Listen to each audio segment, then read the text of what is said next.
Muy buenas noches, bienvenidos y bienvenidas al programa de hoy, viernes 22 de septiembre del 2023. Les saluda Dayana Oreña Solís. Muchísimas gracias a quienes desde nuestro país y más allá de nuestras fronteras nos siguen en la transmisión en vivo a través del Facebook Live de Alternativas. Ahí pueden dejarnos sus comentarios y sus preguntas. Siempre será un gusto eh, poder leer sus aportes y sus preguntas, por supuesto, para nuestro programa. En este momento voy a compartirles la introducción a el programa Alternativas, que con mucho gusto hemos preparado para ustedes para que conozcan un poco más acerca de nuestro lema y dónde pueden ubicarnos en las diferentes plataformas.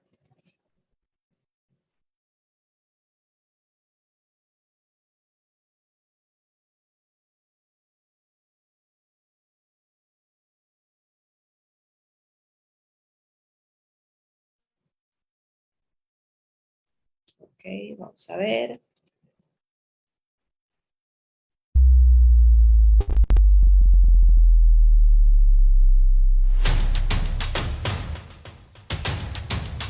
Presentamos Alternativas. Pensar libremente para construir un país y un mundo integralmente mejor. Alternativas. Espacios sin fines de lucro ni banderías politiqueras del colectivo Reflexión Acción Costa Rica. Alternativas en vivo los viernes de las 6 a las 8 p.m. por nuestras redes sociales Guanacaste FM, Radio Revolución y Radio Soberanía. Repetición los sábados de las 7 a las 9 p.m. por Radio La Gigante 800 AM. Alternativas.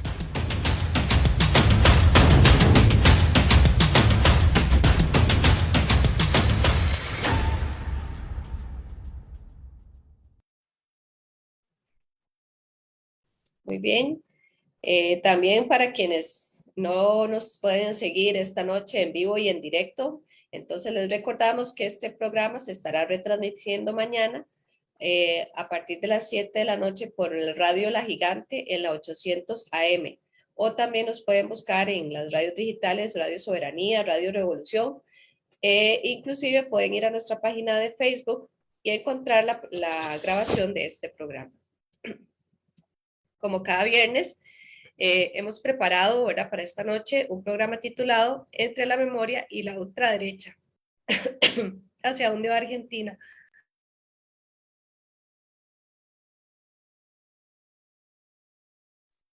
Sí, esta noche estamos muy contentos de encontrarnos en una nueva edición del programa Alternativas, que como ya lo indicaba la compañera Dayana, trata sobre nuestro hermano país Argentina, y lo hemos llamado Entre la memoria y la ultraderecha, ¿hacia dónde va Argentina? Una respuesta inicial podría ser que no va sola, sino que la llevan, la conducen, ¿verdad? Y esta noche vamos a contar con la participación de dos invitados. Hemos buscado amigos y amigas de Argentina por diferentes razones, no estamos con ellos, no tenemos a ellos esta noche, pero nos acompañan dos analistas que ahora se van a presentar y les agradecemos por estar acompañándonos esta noche también ustedes. Vamos a pedirles que se presenten. Adelante, Gustavo.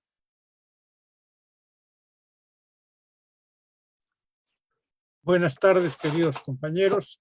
En primer lugar, para agradecer el programa Alternativa. Yo soy periodista, profesor, soy director de la edición peruana de Resumen Latinoamericano, director de Nuestra Bandera, una web que ya tiene más de 20 años en el trabajo activo. He sido parlamentario, dirigente sindical y político, y trato de abordar temas vinculados a la realidad nacional e internacional. Eso es lo que yo podría decir para presentar. Muchas gracias, Gustavo. Gustavo se encuentra en estos momentos en Perú, ¿verdad? Desde ahí está haciendo su intervención. Allá hay una hora de diferencia con Costa Rica. Y también está con nosotros Geraldina. Nos va a decir en dónde se encuentra, a qué hora están por allá, Geraldina, y nos alegramos bastante de que nos acompañes esta noche. Adelante.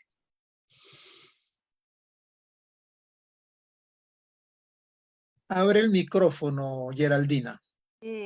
Un saludo, Dan, un saludo a Dayana, muy honrada de estar con Gustavo y compartir con los oyentes de Alternativa. Una voz muy importante por digamos, la guerrilla comunicacional contra el latifundio mediático. Yo soy periodista y escritora, corresponsal en Europa de Resumen Latinoamericano. Soy la directora del Le Monde Diplomatique, la corresponsal del 4F también en Europa.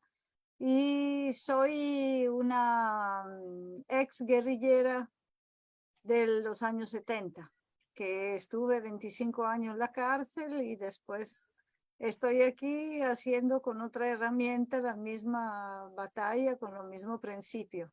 Muy honrada de participar con este tema porque pienso que la memoria es una clave, es una palanca para reconstruir el futuro, haciendo un balance de lo que no lo hemos logrado, los errores, por supuesto, pero también las aspiraciones que siguen totalmente igual frente a un modelo capitalista que ha fracasado, pero que sigue siendo feroz.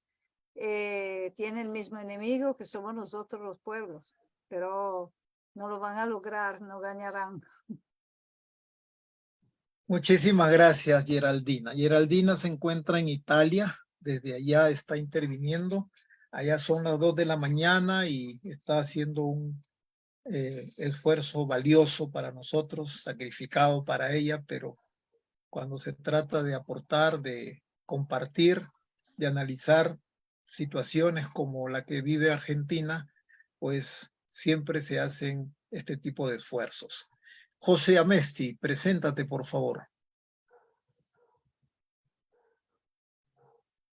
Buenas tardes, compañeras, compañeros. Les saluda su amigo José Amesti del programa Alternativas del área internacional. Nuevamente agradezco a Geraldina y a Gustavo por ayudarnos en este tema tan importante, tan coyuntural como es el caso de la situación en Argentina. Los dejamos para que remediemos un poco el tiempo. Muchas gracias, José. Muy bien, para el público que nos acompaña en esta tarde por las diferentes plataformas y emisoras radiales, decirles que hemos indicado que este programa se exponga a partir de varios temas, ¿no? En total son 5 temas y cada uno de los invitados se va a referir desde su perspectiva sobre cada uno de ellos, ¿verdad? Después el equipo de alternativas, si tiene también algunas preguntas, se plantearán y si quienes nos acompañan esta noche hacen también sus intervenciones en el Facebook, entonces también estaremos dando lectura a comentarios, a preguntas, a opiniones. Vamos a empezar con el primer punto, que es el contexto político y económico en el que se encuentra actualmente Argentina, ¿no? Vamos a darle la palabra a la compañera Geraldina para que nos ofrezca su perspectiva sobre este tema. Adelante, compañera.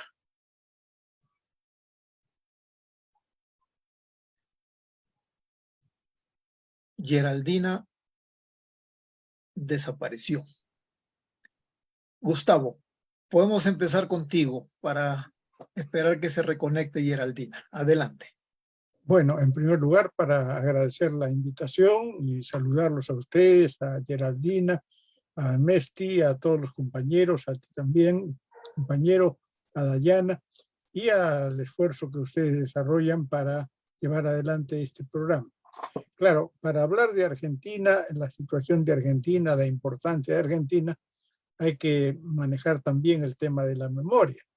El tema de la memoria en el caso argentino está estrechamente vinculado al proceso social argentino, a la historia argentina, que de algún modo se puede decir que lo que ocurre hoy es consecuencia o es secuela de un largo proceso de confrontaciones y de luchas que han tenido diversos altibajos y distintas alternativas.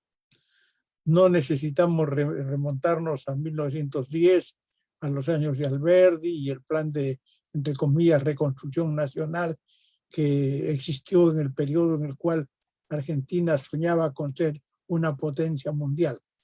Hablemos a partir de 1930, el régimen de Irigoyen, que fue una apertura democrática que permitió por primera vez, si se quiere, una cierta capacidad de expresión popular, pero que fue interrumpido por el golpe y la dictadura de Uriburu.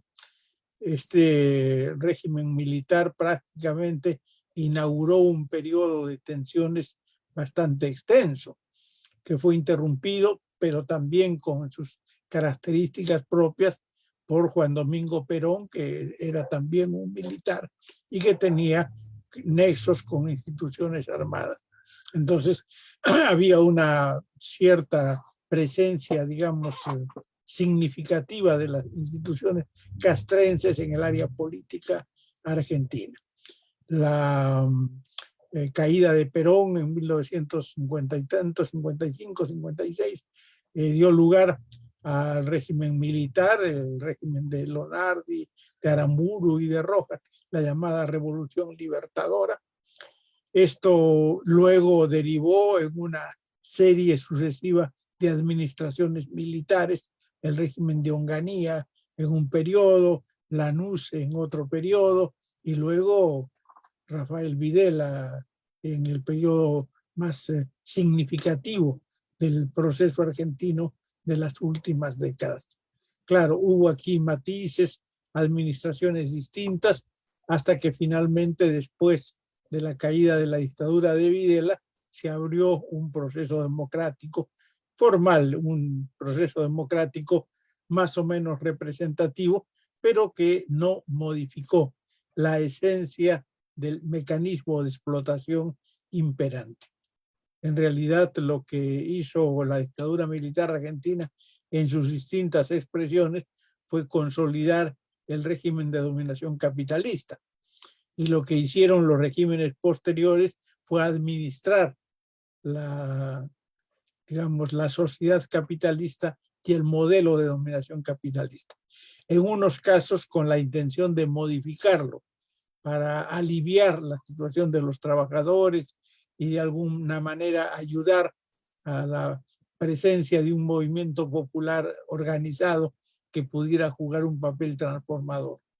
Pero en ningún caso no hubo ningún gobierno que realmente se propusiera cambiar de raíz las estructuras existentes ni abrir un paso a una Argentina realmente nueva.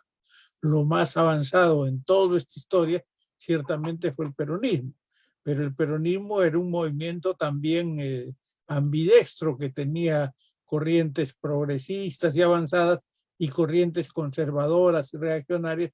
No hay que olvidar que en su momento, por ejemplo, la AAA insurgió a partir de los grupos más reaccionarios del peronismo. Entonces, era un movimiento, si se quiere, ambivalente.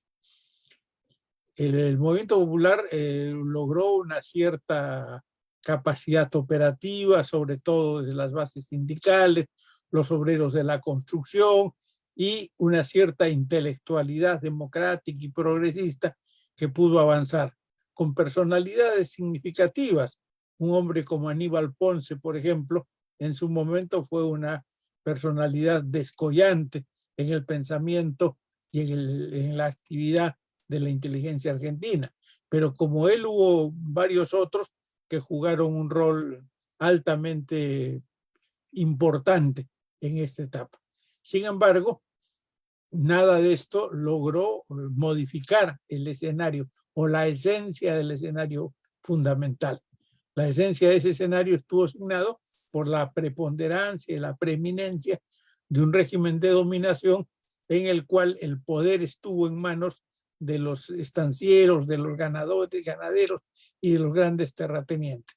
Ellos prácticamente retuvieron en sus manos el control del aparato del Estado, hicieron algunas concesiones elementales en algunos casos y en otros retrocedieron y restringieron esas conquistas o esas concesiones hechas al movimiento popular. Eso fue el signo de las dictaduras más reaccionarias.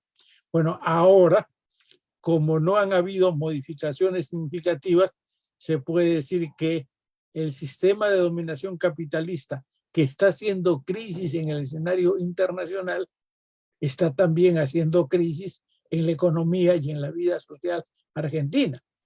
Y las fuerzas políticas que operan en ese país, en algunos casos, no se proponen modificar ese escenario y en otros casos, si se proponen, no tienen la fuerza suficiente para lograr ese propósito. De tal manera que no se avisoran cambios radicales profundos en la vida económica y social del país. Esta, digamos, ausencia de posibilidades de desarrollo de un movimiento popular organizado y consciente es lo que ha permitido que la crisis pretenda ser capitalizada por la ultraderecha. La ultraderecha se está valiendo del descrédito de los partidos de la clase dominante, de la corrupción de los políticos de los partidos de la clase dominante, para imponer un discurso demagógico.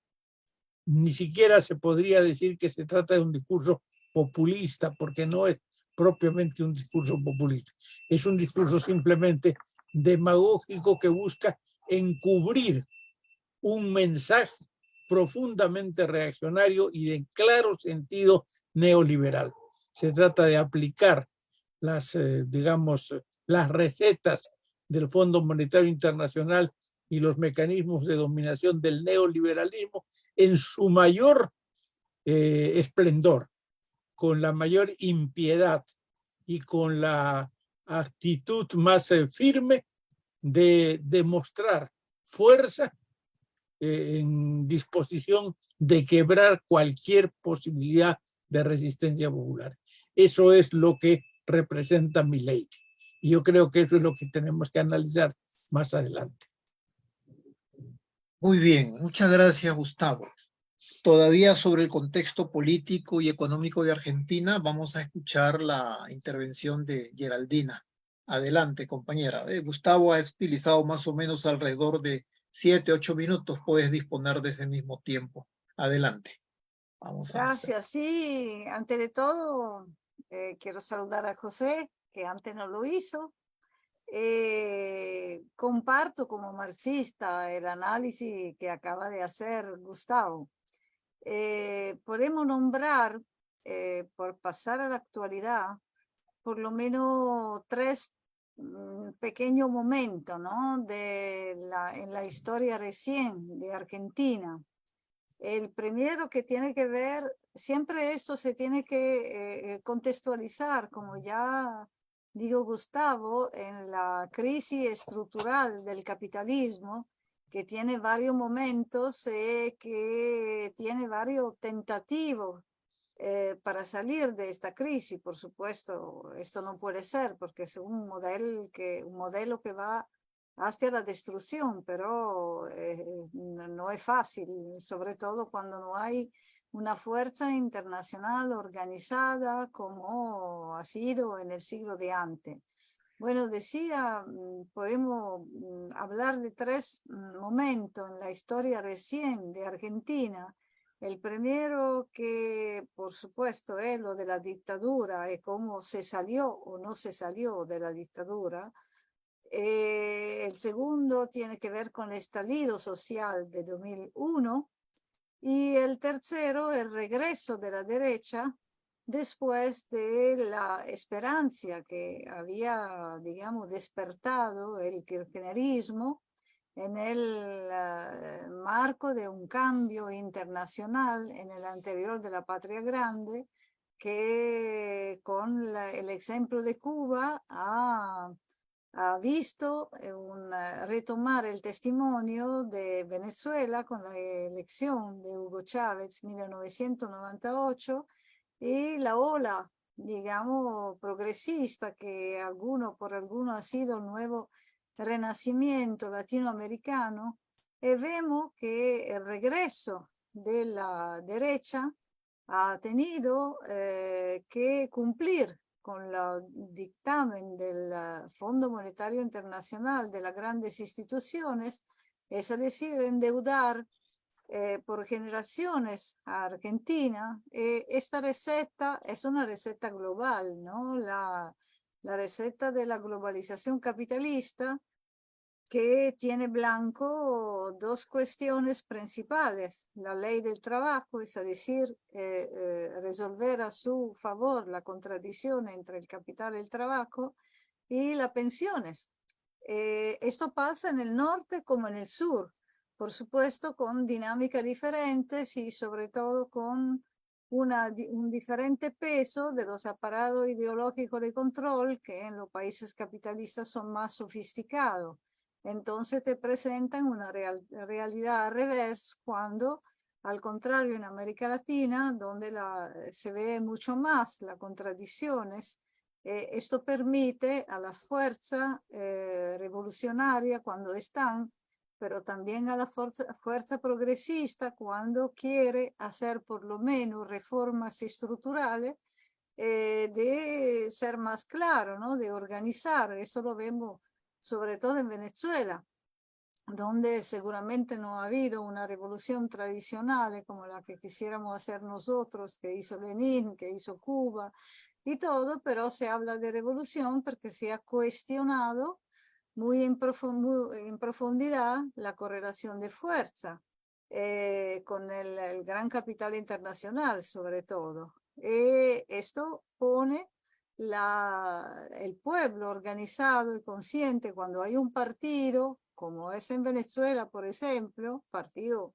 digamos, muy diferente a de lo que era el partido por Lenin, que lo ha sido por nosotros, pero un partido como fuerza organizada y consciente, de cuadro y de masa, permite de movilizar permanentemente las fuerzas populares. Sí, esto podría ser un tema, porque es un tema gigantesco de cosa es el kirchnerismo, lo estaba diciendo ante Gustavo, es la falta de una fuerza caracterizada como partido de clase que permita efectivamente de presentarse por lo que es, de recoltar la fuerza populares que son muy, digamos, muy avanzadas también en Argentina. Mucho más de lo que en Chile, eso es otro tema, pero en el mismo tiempo no logran convencer con una propuesta que sea clara, porque antes ha sido Fernández el presidente, no Cristina, y ahorita va a ser Massa como candidato. Y además, cuando se perdió con Macri, el candidato era un emprendedor de todo modo. Digamos que casi hay un miedo. En Argentina se ve mucho más que en otros países, casi como se ve en los países capitalistas, donde no se puede, hasta que no se puede nombrar el socialismo, no se puede nombrar el marxismo, no se puede nombrar los conceptos que permiten de definir qué estamos viviendo, cuál es el enemigo y cuál es la fuerza que se tiene que oponer a este enemigo.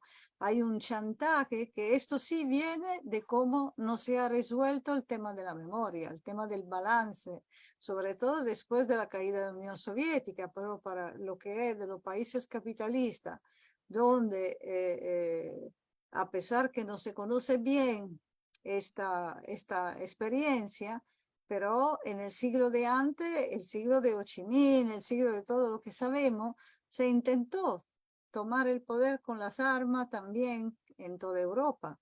Por supuesto, el análisis es compleja, pero se crearon condiciones que permitieron que a la izquierda del Partido Comunista más fuerte de Europa, que se había emburguecido hasta reconocer la OTAN y todo, se creó una extrema izquierda más fuerte, la más fuerte de Europa, en la cual, y no solamente en la cual, porque surgieron del Partido Comunista también, se crearon una organización de guerrilla que duraron 20 años.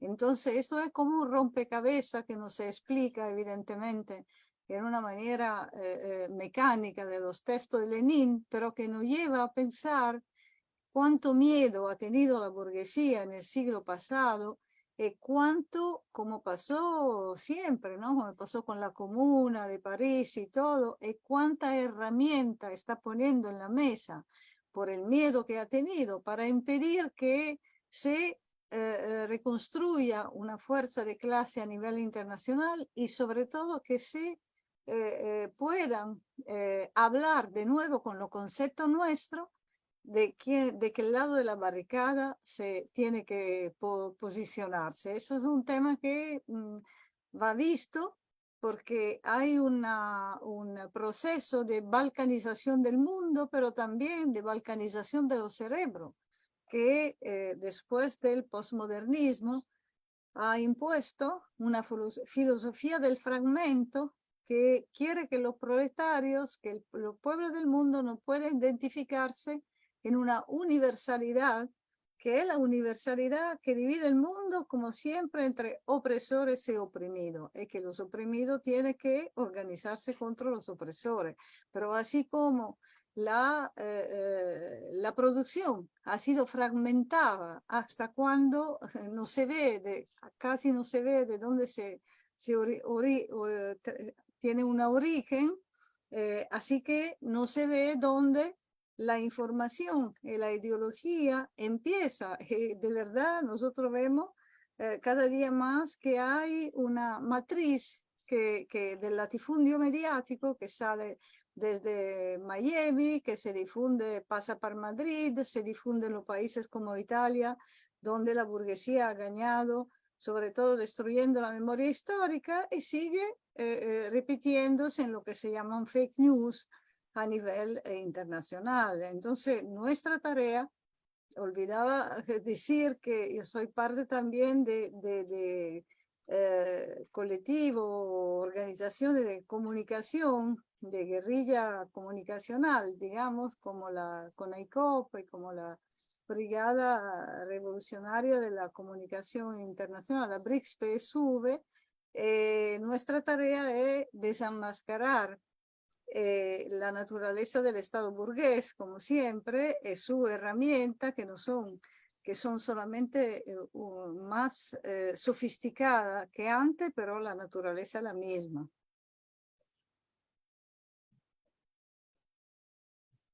Muchísimas gracias, Geraldina. Muy bien, vamos a pasar a la segunda parte de nuestro programa. Vamos por partes, ¿sí? Y queremos referirnos a la importancia que tiene Argentina en el contexto internacional.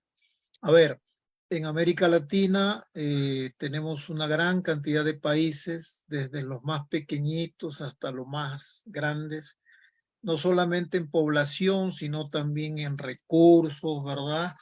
En historias distintas. Puede llamar más o menos la atención un país para el resto del continente, dependiendo de la geopolítica que en esos momentos se está desarrollando a través de lo que pasa en el país, en fin. Queremos escuchar las apreciaciones de ustedes, ¿no? Argentina, después con lo que ustedes han descrito, ¿qué importancia juega en la política internacional, no solamente de Sudamérica, sino de América Latina, y también podríamos incluso ver más allá de América Latina? ¿Cómo lo observas, Gustavo, tú desde Perú y después Geraldina desde Europa, particularmente desde Italia? Te escuchamos, Gustavo. Bueno, yo diría en primer lugar que Argentina es un país muy importante. En América Latina se puede decir realmente que hay tres grandes países: México, Brasil y Argentina. Son los tres más importantes por su capacidad productiva, por su economía, por su población, por su desarrollo histórico. En un segundo nivel, podríamos considerar a Perú, que es muy importante también, a Colombia, que tiene creciente significado, y a otros países de la región como Venezuela, que ahora está adquiriendo una dimensión distinta. En una tercera ubicación podríamos situar a los países más pequeños, que tienen un papel muy importante, como Uruguay, por ejemplo, que tiene una gran historia y un gran desarrollo, o como Nicaragua, o como Honduras o El Salvador, que se han aproximado a posiciones más revolucionarias. Pero Argentina es un país muy consolidado. Claro, tiene un, digamos, elemento que lo debilita de alguna manera. Es que la clase dominante argentina se consolidó a partir de la destrucción de todo lo que era el segmento nativo, todo lo que era la población originaria.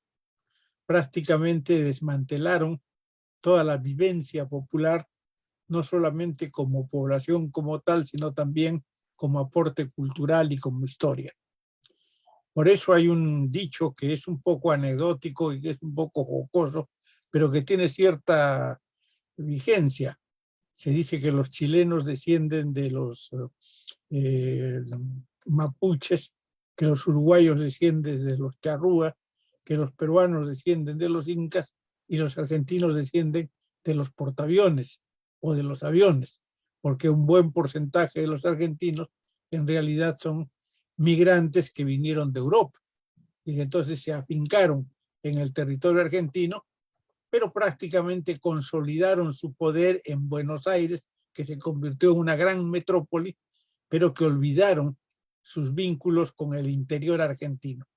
Por eso cuando se habla de las poblaciones del interior, se suele hablar de los argentinos de tierra adentro, como se dice, las poblaciones más olvidadas, aquellas lejanas que viven lejos del poder central y que no tienen, digamos, ninguna luz que los alumbre para facilitarles el progreso y el desarrollo. Esto debilita ciertamente la capacidad de Argentina. Pero aún así Argentina ha logrado producir grandes movimientos. Un gran movimiento que comenzó en el plano estudiantil universitario, pero que se irradió hacia la universidad como tal y por lo tanto hacia el pensamiento y la cultura, fue la reforma universitaria de Córdoba del año 19, cuyo antecedente en realidad se tiene en la reforma universitaria del Perú de Cusco de 1909, pero la de Argentina alcanzó dimensión continental, latinoamericana, interesó incluso a personalidades tan destacadas como Julio Antonio Mella en Cuba, y como a Vasconcelos en México y a otras figuras del pensamiento latinoamericano. Entonces, Argentina tiene ese caudal, como tiene el caudal de las luchas sociales. El peronismo fue un gran aporte al pensamiento argentino, no solo porque tuvo, digamos, un desempeño significativo en la conducción del Estado, sino porque además aportó un caudal de luchas y de experiencias populares que perduran en nuestro tiempo. Y hay que decir que en realidad el grueso de las conquistas sociales del pueblo argentino fueron logradas, en algunos casos, por el régimen de Perón y en otros casos arrancadas por la lucha del pueblo argentino, a la cabeza de la cual estuvo en buena medida el movimiento peronista. Y el movimiento peronista logró ganar incluso a la clase obrera, es decir, tuvo una importancia significativa en la clase obrera. Y en la clase obrera, los sindicatos peronistas, los sindicatos de la UG, de la CGT Argentina, jugaron un rol decisivo en diversos periodos de la historia. El tercer elemento que hay que señalar para significar la importancia argentina es su poderío económico. Argentina es una potencia económica, juega un papel significativo en el área comercial con los países limítrofes, tiene una influencia importante y una relación constructiva con Brasil, una gran, digamos, incidencia en Chile y ciertamente una presencia también notable en la economía de Paraguay, de Uruguay, de Bolivia y también en sus relaciones con el Perú. Entonces, es una potencia económica altamente significativa que por lo tanto permite consolidar un mensaje de transformación en la medida que efectivamente este se consolide. Y en realidad pareció consolidarse con el gobierno de Kirchner. Kirchner jugó un papel muy importante. Pienso yo que él logró efectivamente consolidar un discurso y una política de avance, pero no llegó, lamentablemente murió prematuramente, no logró consolidar ese proceso ni hacerlo avanzar al ritmo que digamos, las exigencias del proceso social requerían. Y entonces se registraron retrocesos. Claro, en el periodo anterior hubo gobiernos como el de Menem, que fue una traba burocrática y reaccionaria, oportunista, con deformaciones derechistas marcadas. Hubo también gobiernos como, digamos, de la Rúa o como el propio Alfonsín, que jugaron un rol muy precario e inconsistente. Y ahora, más adelante, ha habido pues una administración como la de Macri, que buscó destruir todas las conquistas del movimiento popular. Fernández ha tratado de recomponer el proceso social, pero muy tímidamente, muy tibiamente, y no ha logrado ganar la voluntad de las masas ni consolidar la fuerza del movimiento popular.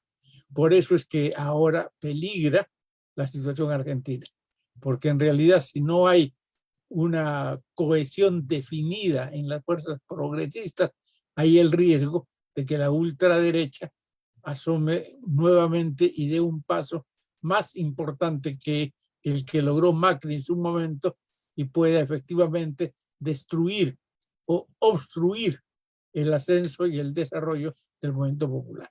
Esa es mi opinión. Gustavo, muchísimas gracias por tu análisis de la importancia que tiene Argentina en el contexto internacional. Vamos a escuchar a Geraldina. Sí, vemos, no repito el análisis de Gustavo porque soy muy contenta, la comparto, entonces pongo el acento sobre algún otro tema, ¿no?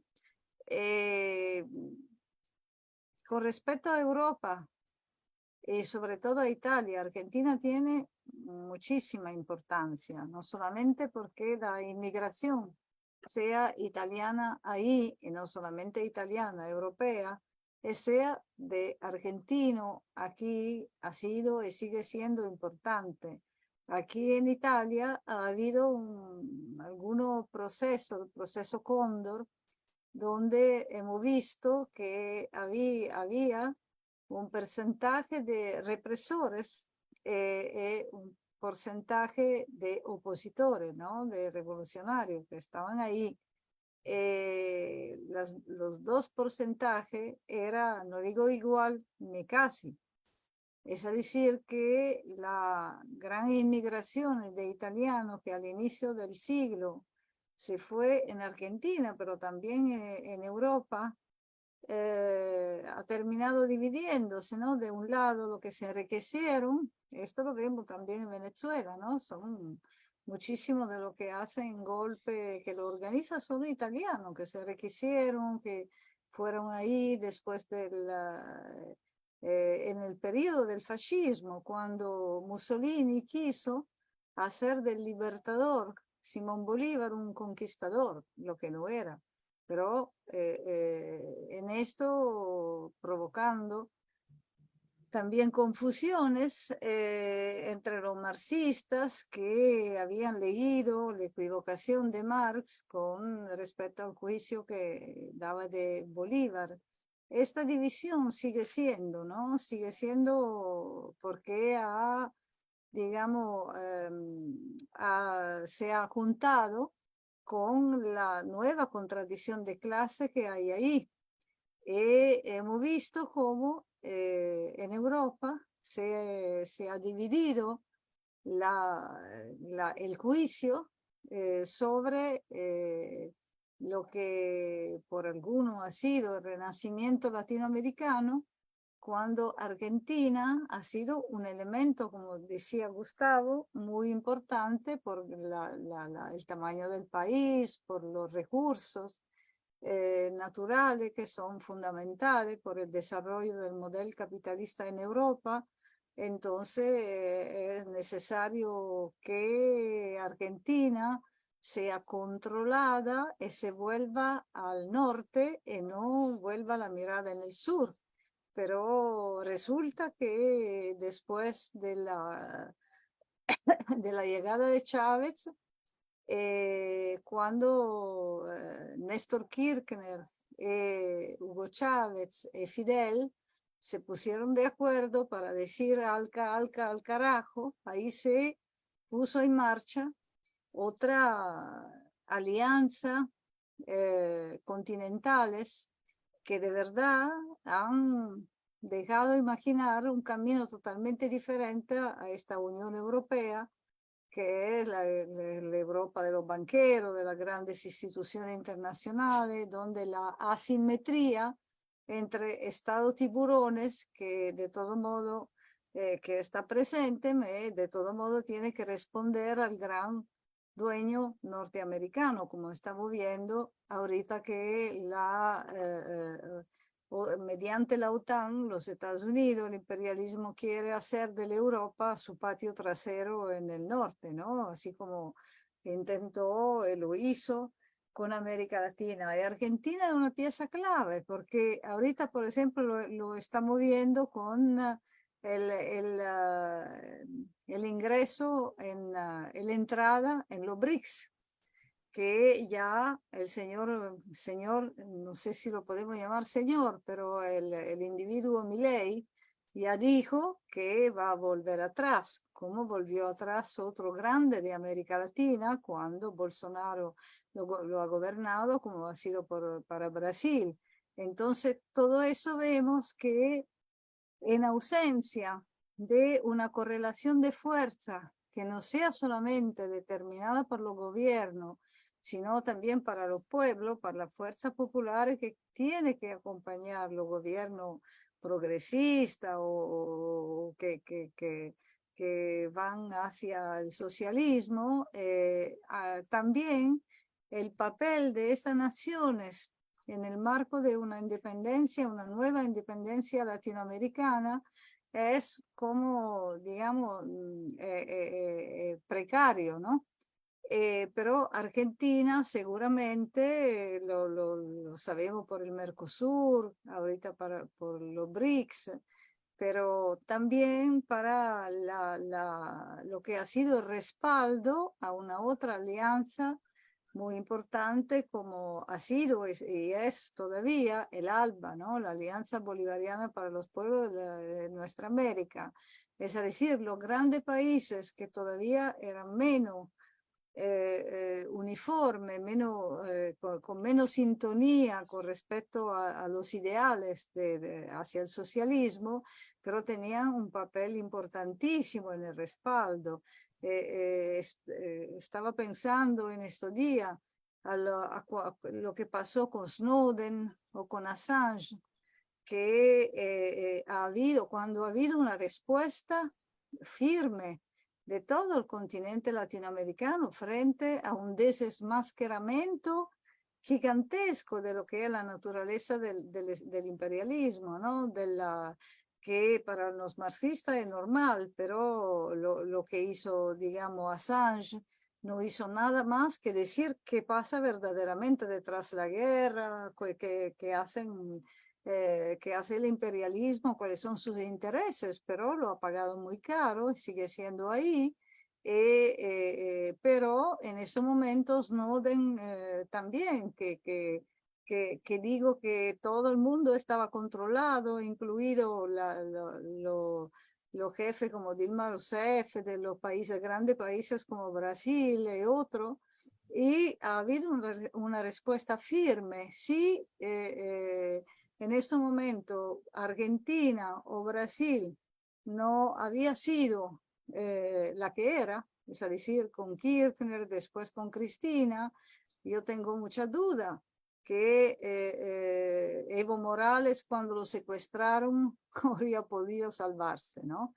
Esto es un ejemplo concreto de cuánto es importante que determinados países que son lo que cuentan, ¿no? No se vayan de otro lado, porque que el imperialismo tenga blanco la integración latinoamericana, la americana, eso es un hecho, ¿no? Un hecho clarito, porque ha tenido como objetivo de desmontar la integración latinoamericana. Vimos lo que pasó con Ecuador, pero también con el golpe en Bolivia, que cuando todo ha vuelto atrás, ni hablar de Bolsonaro. Claro, es todo lo que le hicieron pasar, que sigue haciéndole pasar con el asedio a Venezuela, ¿no? O sea, eso es hoy por hoy el tema del golpe financiero y del golpe del lawfare, lo llamado lawfare, ¿no? El uso de la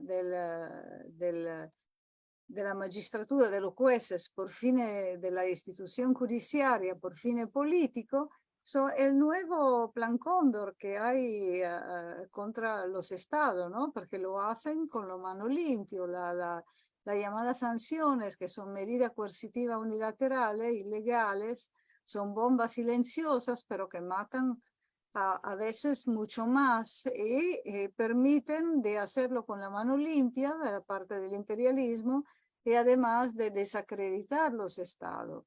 Argentina ha tenido los dos, es decir, de un lado, el ahorcamiento financiero con la deuda y del otro lado, el offer contra Cristina, contra contra Milagro Sala. Eso es un caso gigantesco, solamente que no se puede hablar de eso. Y lo que dice Milei, lo que dice de una manera totalmente descarada, fuera de control, es un otro ejemplo de cómo no se hizo verdaderamente un balance de la historia, que es historia de lucha de clase, enfrentamiento de intereses, y se ha de alguna manera caído en el chantaje del imperialismo, victimizando a los revolucionarios que combatieron, sea la dictadura, sea la democracia burguesa, porque tú no puedes reivindicar cuánto es feroz el Estado burgués, cuánto es feroz el imperialismo, si tú te victimizas, ¿no? No es así. Ha habido un enfrentamiento, sobre todo en Argentina, y no por casualidad, que Argentina ha sido muy importante, aún más que Chile.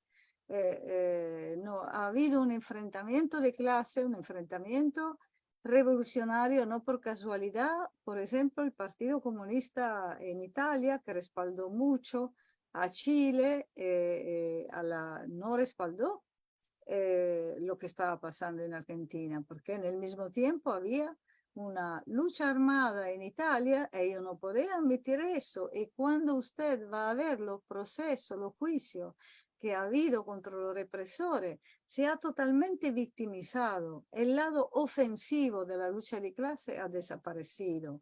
Esto, por supuesto, deja a las clases populares huérfanos de la posibilidad de declinar el conflicto de clase, de poder decir que no hay bueno o malo, hay enfrentamiento de intereses, que se tiene que mirar a las cosas desde un punto de vista materialista, que hay momentos en la historia donde se utiliza alguna herramienta, otro momento en el cual se utiliza otro, pero que no cambia los objetivos, que hay solamente a nivel global, hoy más que nunca, cuando la llamada globalización feliz se ha acabado, hoy más que nunca vemos que hay solamente dos razas, los opresores y los oprimidos.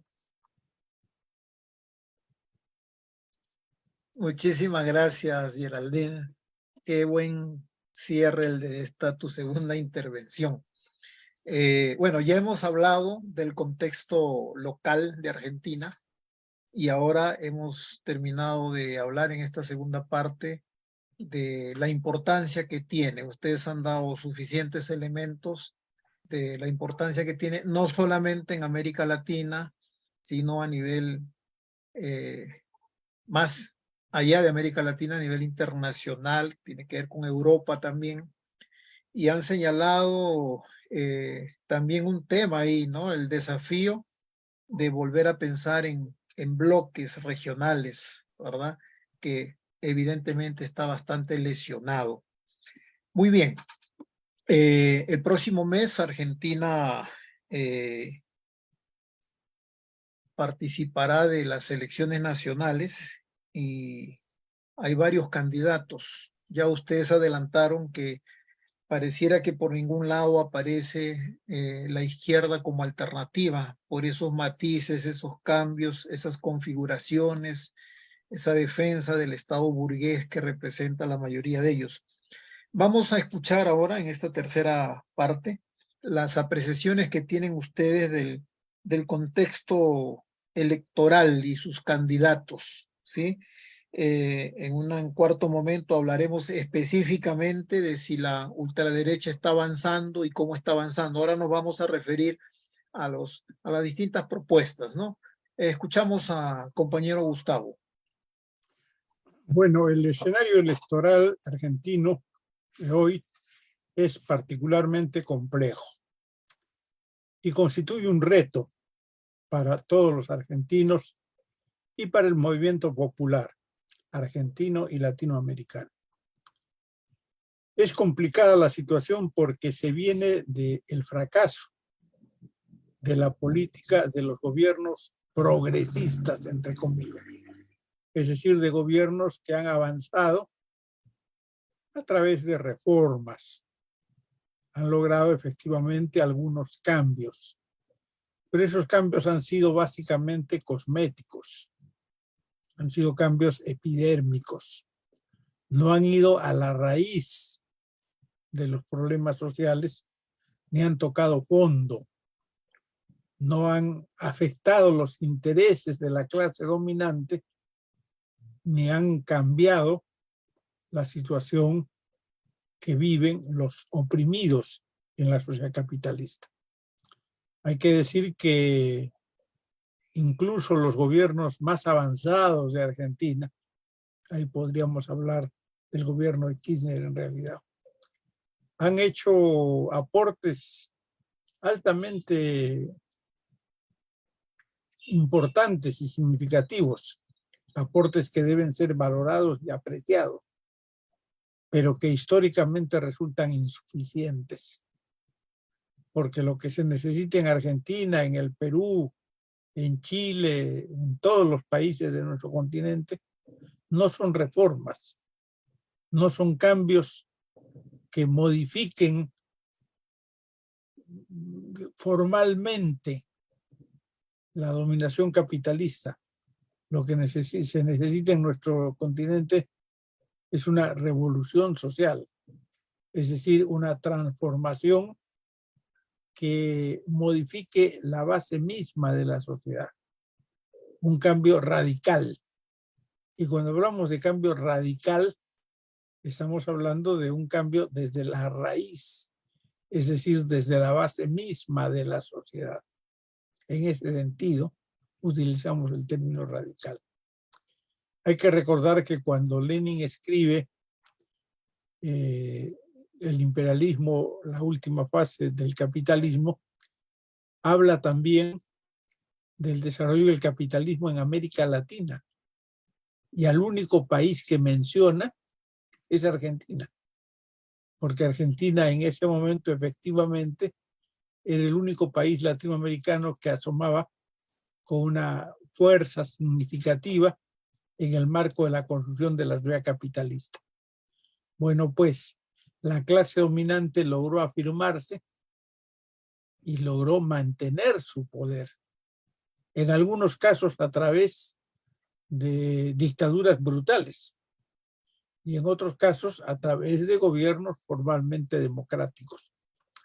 Pero una lección importante apareció, por ejemplo, en el caso de Alfonsín. Yo recuerdo haber estado en Argentina, haber viajado a Argentina en cumplimiento de misiones políticas en 1986, de haber asistido como invitado a un evento donde Alfonsín hacía el discurso central. Y el discurso central de Alfonsín fue un discurso derrotista. Un discurso donde Alfonsín decía: los países de América Latina pueden proponerse grandes objetivos, pero no están en capacidad de lograrlos. No es posible avanzar porque tenemos atrasos muy significativos y muy altos. Tenemos trabas que no podemos romper. Entonces, efectivamente, es un llamado a la, digamos, a la incompetencia, a la incapacidad de avanzar.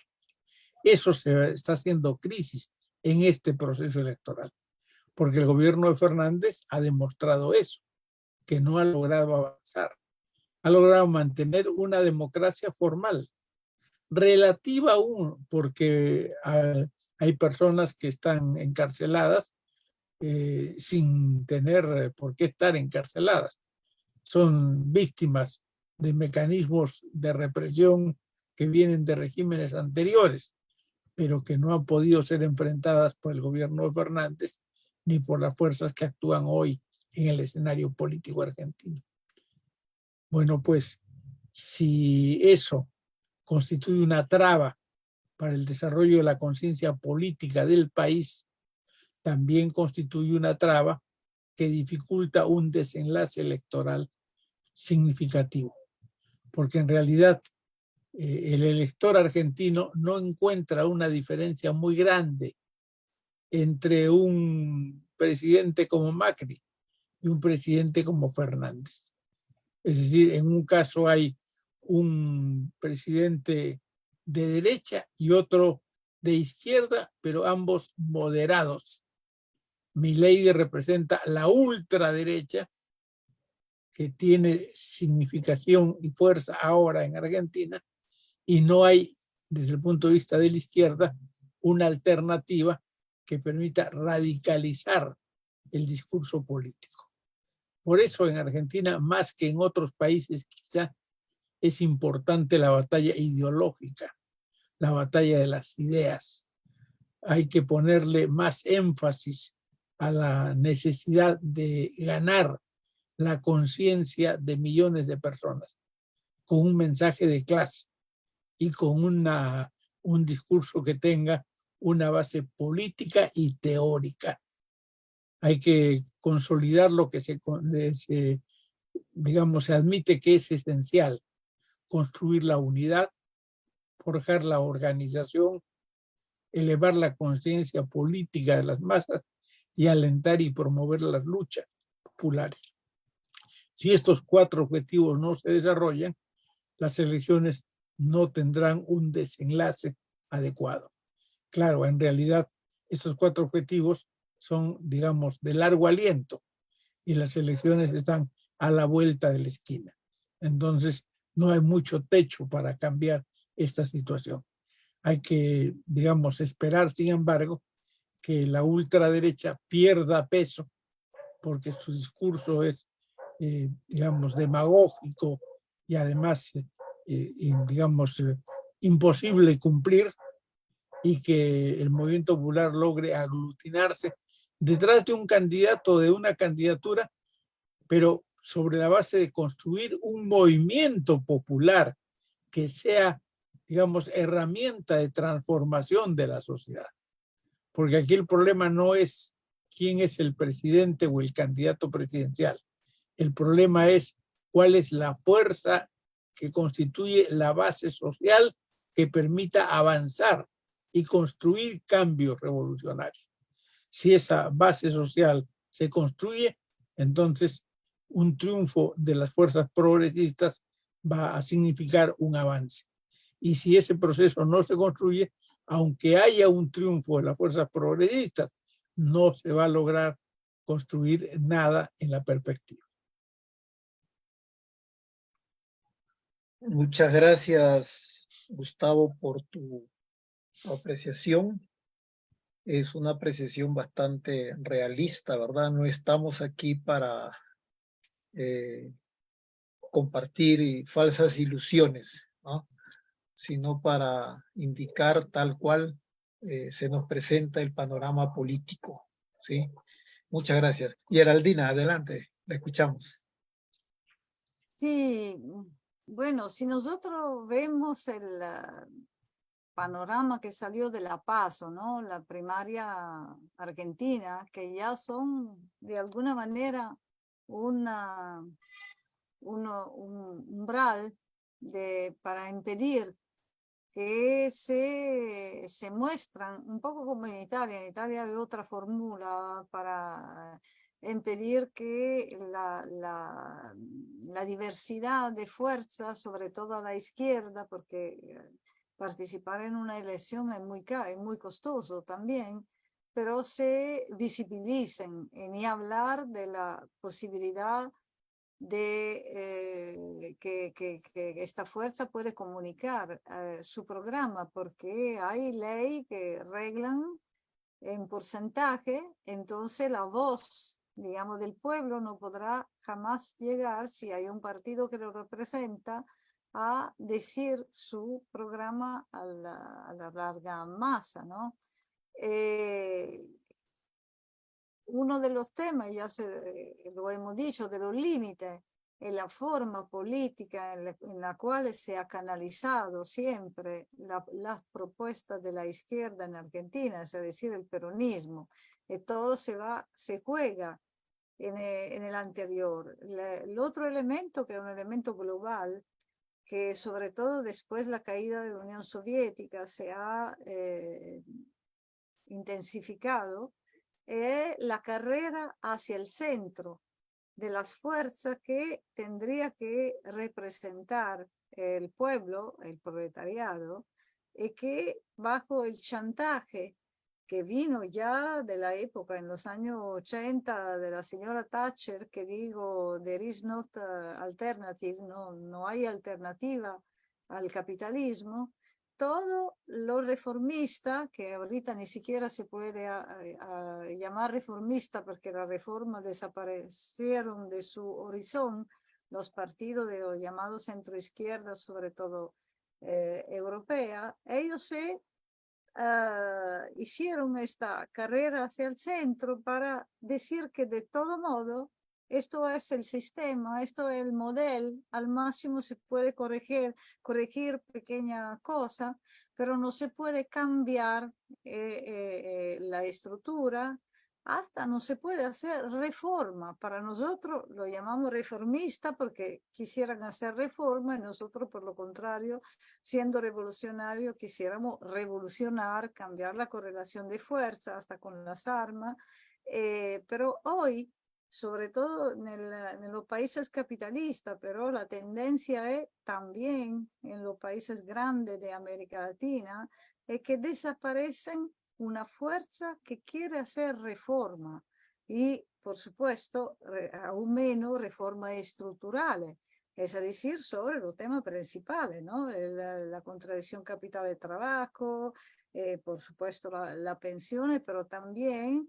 la contradicción entre el pueblo y el imperialismo, que hoy es central, como dicen los países nuestros, digamos, como Cuba, Venezuela, cuando están con China, están con Rusia también, a pesar del hecho que o con otros países que nada tiene que ver con la perspectiva socialista, pero que tienen un papel a nivel geopolítico que va en contra de la hegemonía del pensamiento único de la doctrina Monroe, ¿no? Que estamos a 200 años de la doctrina Monroe por América Latina, lo que estaba diciendo Gustavo, hablando de Argentina, de Alfonsín y todo, está en el marco del consenso de Washington, ¿no? Por casualidad, en 1989, año de la caída del muro de Berlín, y todo se impuso el consenso de Washington, donde en todos los puntos estaba diciendo que los países del sur tienen necesidad de tutelaje, porque la alta inflación, porque todo eso, ¿no? El verdadero desarrollo tiene que ser volviendo la mirada al norte. Y nosotros tenemos a este nivel dos ejemplos importantes que son por todo el mundo. Uno es, por supuesto, a 50 años del golpe contra Allende en Chile, hasta dónde puede llegar una experiencia que no ha utilizado las armas para cambiar las cosas, pero quisiera hacer reformas estructurales, de alguna manera la hizo algunas, ¿no? Pero hasta dónde puede llegar en ausencia de un contexto que de todo modo imponga otra correlación de fuerza. Ahí se puso un límite y se puso una enseñanza que, por ejemplo, Venezuela ha retomado principalmente organizando la Unión Cívico-Militar, todo, intentando hacer reformas estructurales, pero en un marco totalmente todavía capitalista, ¿no? Sin cambiar, digamos, tomando el desafío de desmontar el Estado burgués desde el anterior, con mucho más Gramsci que Lenin, de alguna manera, pero cuando sirve haciendo la NEP de Lenin, como están haciendo en este momento. El otro, digamos, punto de análisis ha sido Grecia. En Europa, ¿no? Grecia, donde había un consenso gigantesco, por supuesto en condiciones de crisis, crisis verdaderamente fuerte, ¿no? En el anterior de la crisis estructural del capitalismo, pero que no ha tenido ningún respaldo ni la fuerza, y la análisis tiene que ser mucho más larga de lo que podemos permitirnos en transmisión en este programa, ¿no? Pero sobre cómo se construye la subjetividad revolucionaria en periodos que no son revolucionarios, pero requiere una fuerza revolucionaria y todo eso.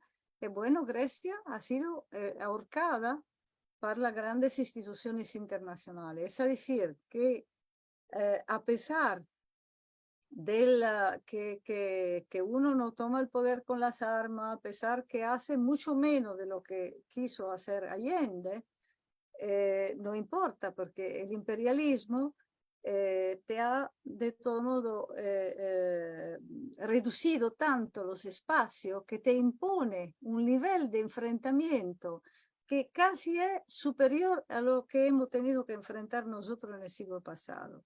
Entonces se necesita una movilización permanente. Eso en Argentina se vio muchísimo, porque a un momento el ataque que ha habido contra Cristina en la última parte de su segundo gobierno ha sido gigantesco. ¿Y por qué? Yo me acuerdo de su discurso a la ONU contra los fondos buitres, exactamente los fondos buitres que ellos quisieran que vuelvan y han vuelto.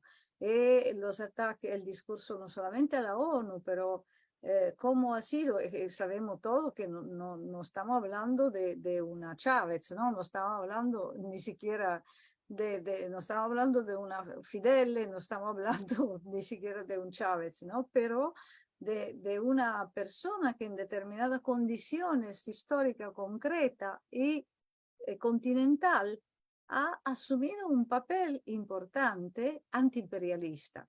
Esto es lo que no puede soportar, siendo el antiimperialismo hoy, dicen la mayoría de este pueblo organizado, casi la contradicción principal. Están trabajando en ese sentido.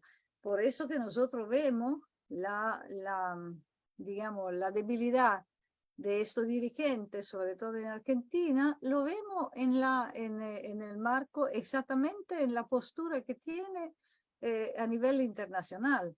Mira Boric, sea, como se puede, digamos, ¿no? Pero también cuando Fernández, el presidente de hoy, ha tenido que tomar postura internacional, se vio que claudicaba. No era, digamos, no era la misma cosa que Cristina.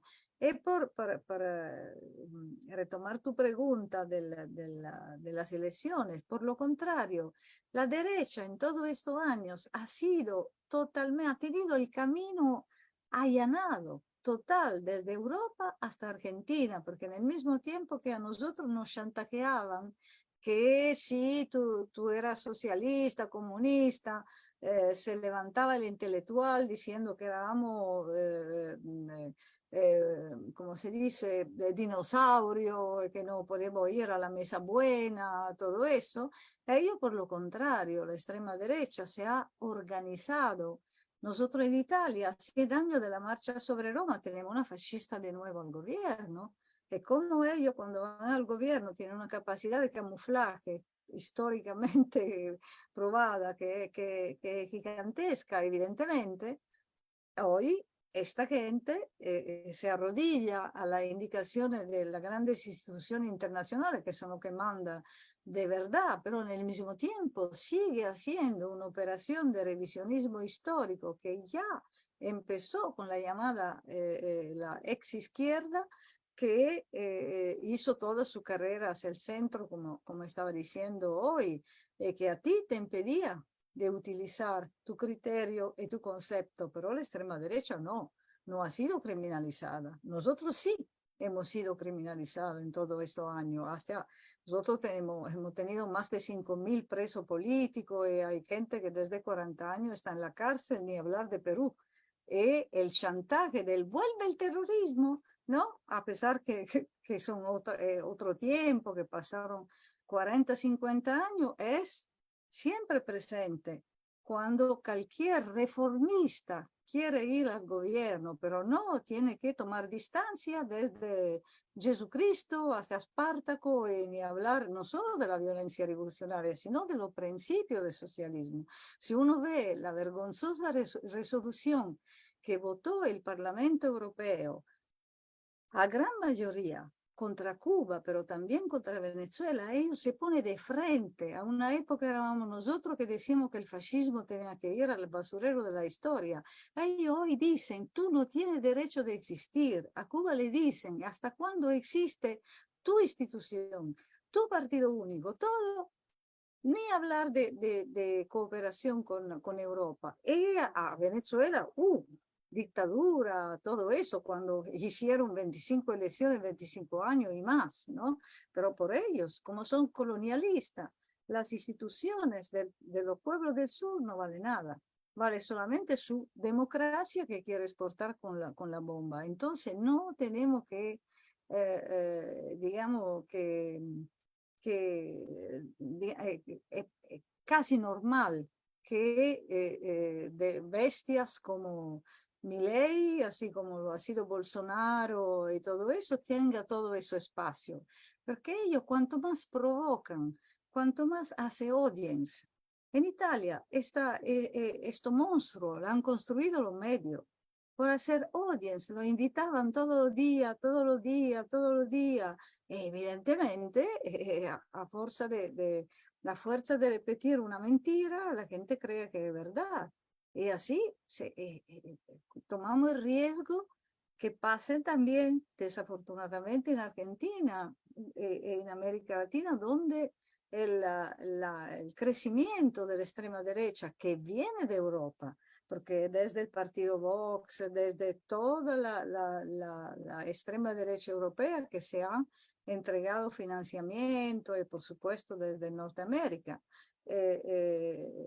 tiene blanco Argentina, porque Argentina, como estábamos diciendo al inicio, es un país clave, un país fundamental. Geraldina, muchísimas gracias por tu intervención respecto a las próximas elecciones. Fíjense, hay algunas preguntas en el Facebook que lo vamos a leer al final. Ingresamos ahora a la cuarta parte que es una interrogante, ¿no? Ya algo ustedes están indicando. La ultraderecha avanza en Argentina, ¿no?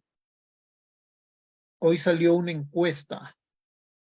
Las encuestas son fotografías del momento.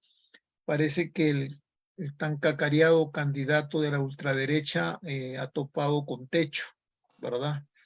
Pero también los otros no han despuntado. O sea, ahora pareciera que hay 3 candidatos ahí que están puntuando las preferencias de votos. Pero sería importante, a propósito de lo que está pasando en Argentina, discutir eso, ¿no? No es un fenómeno exclusivamente de Argentina, es un fenómeno que pasa a nivel mundial. Pero a partir de Argentina queremos escuchar sus apreciaciones, ¿verdad? Y en una de las preguntas que hay ahí también se habla, ¿no? A ver si alguna mea culpa le toca hacer a la izquierda, ¿no? En ese contexto en el que avanza o no la ultraderecha. Vamos con Gustavo otra vez a escucharle. Adelante, profesor. Bueno, yo diría que el fenómeno de la ofensiva de la derecha, el recrudecimiento del mensaje de la derecha y su capacidad operativa, no es un fenómeno argentino, ni es un fenómeno latinoamericano, es un fenómeno mundial. Es una etapa en la cual la sociedad capitalista está en crisis de descomposición, y no tiene alternativa para enfrentar esa crisis. Un poco podemos hacer nosotros, digamos, un ensayo de retroceso en la historia y ubicarnos en 1910 o 1912, cuando la crisis de descomposición del sistema de dominación capitalista se tornaba evidente. Entonces los grandes monopolios pensaron que la única alternativa para enfrentar la crisis y para recuperar la economía era desarrollar una economía de guerra, provocar conflictos y enfrentar a los pueblos, hacer la guerra.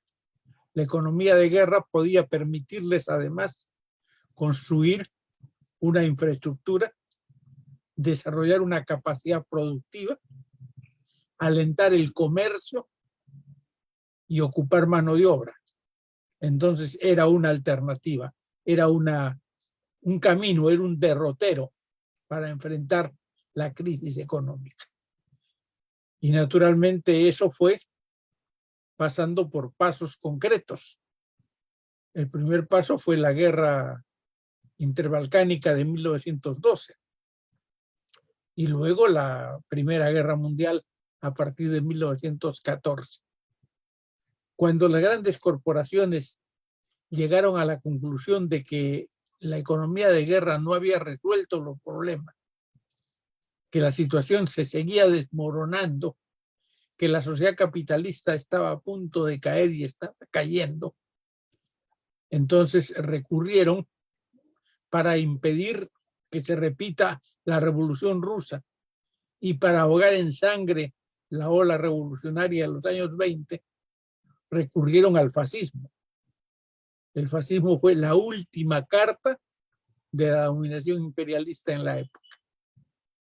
Ahora estamos en septiembre del 2023, estamos a 100 años, exactos, 100 años de la primera insurrección antifascista de la historia, que fue desarrollada en Bulgaria por Jorge Dimitrov contra el régimen fascista de Sánkov, que había derrocado al gobierno de la Unión Agraria Búlgara de Alexander Stambolinsky. Bueno, pues el fascismo fue la alternativa. Bueno, ahora estamos en una situación bastante similar. O sea, la sociedad capitalista se descompone, no encuentran camino de salida, piensan que a través de la guerra pueden encontrar un mecanismo que les permita sobrevivir y ya no hacen la guerra balcánica de 1912, sino la guerra en Ucrania contra Rusia, movilizando a la OTAN y a la Unión Europea, y alientan el discurso contra Rusia, pero además le dan a eso un contenido ideológico anticomunista, antisocialista y antipopular para enfrentar a los gobiernos de la burguesía y lograr, digamos, estabilizarlos en un solo derrotero para enfrentarlos a los pueblos. Pero como eso no les da resultado, porque la guerra de Ucrania no la van a ganar y porque no van a poder extender el conflicto más allá, entonces vuelven al fascismo. Otra vez juegan la carta del fascismo. Y eso es lo que explica la victoria de la Meloni en Italia. Eso es lo que explica el resurgimiento del fascismo en Grecia, al cual se refería la compañera Geraldine. Eso es lo que explica la victoria de los grupos más derechistas en los países escandinavos, la recuperación de la derecha en España, el surgimiento de Vox y la consolidación de un discurso que amenaza a América Latina desde la península ibérica. Y ciertamente eso explica el renacimiento de las posiciones de la ultraderecha en América Latina. No hay que olvidar que en las últimas elecciones en Chile, el partido más votado ha sido el partido de la ultraderecha, que representa las posiciones de Pinochet desarrolladas en nuestro tiempo. Bueno, pues ese partido que representa las posiciones de Pinochet es el Milei chileno, y Milei es ese partido argentino. Pero ambos son la ultraderecha peruana, que juega la misma carta para quebrar el movimiento popular e imponer un régimen absolutamente repudiado por la ciudadanía. Y ese es el movimiento que levanta la candidatura de Bolsonaro en Brasil. Ese es el movimiento que quiere derribar a Petro en Colombia. Ese es el movimiento que hace la guerra contra Xiomara Castro en Honduras. Ese es el movimiento que apuntala la confrontación contra Nicaragua sandinista, contra Bolivia de Arce y de Evo Morales, contra el proceso emancipador bolivariano en Venezuela, y ciertamente con su cañón principal enfila la batalla contra Cuba, no solo tratando de mantener, sino además de profundizar y agravar el bloqueo y quebrar ya de una vez la revolución cubana, hundiendo a Cuba en el mar. De eso es lo que se trata. Entonces, eso es lo que está en juego en las elecciones argentinas. No hay que ver la cosa solo en el esquema argentino, qué va a pasar en Argentina, sino cuál es el escenario continental, cuál es el escenario mundial, en qué escenario se van a desarrollar esas elecciones. Y entonces, si nosotros vemos el mensaje de Milei, vemos que el mensaje de Milei apunta a 4 claves. Primero, una profunda reforma del Estado para desmantelar la estructura del Estado, porque no pueden controlar el Estado ya. Y entonces quieren minimizarlo para hacerlo un instrumento más efectivo que le permita consolidar su dominación. El segundo elemento es la reforma laboral, para acabar con todas las conquistas sociales de los trabajadores y todos los derechos alcanzados por los trabajadores en toda la historia. El tercer elemento son los cambios económicos, que implican una aplicación absolutamente ortodoxa del neoliberalismo en su expresión más extrema, más despiadada, más cruel y más pérfida. Los Chicago Boys, digamos, en el 2023, que van a tratar de generar una economía absolutamente dependiente del gran capital. Porque la concepción de Milei es que el capital es la garantía del progreso y que el capital es el que genera la riqueza y que genera la liberación humana. No entiende una cosa que es elemental, que incluso la definía David Ricardo. Es la tesis aquella de que la riqueza no la crea el capital, la riqueza la crea el trabajo. Eso no lo entiende el fascismo o no quiere entender el fascismo. Y el cuarto elemento que plantea Milei es la destrucción del Banco Central de Reserva argentino y la dolarización de la economía argentina para supeditar más aún la economía argentina a los intereses de las grandes corporaciones. Entonces, ese es un discurso que no solo aparece como extremista en el sentido más, digamos, gráfico de la expresión extremista, sino además aparece como un discurso insensato, como una demencia política, porque en realidad refleja eso. El imperialismo se está bloqueando porque es incapaz de encontrar la salida de la crisis.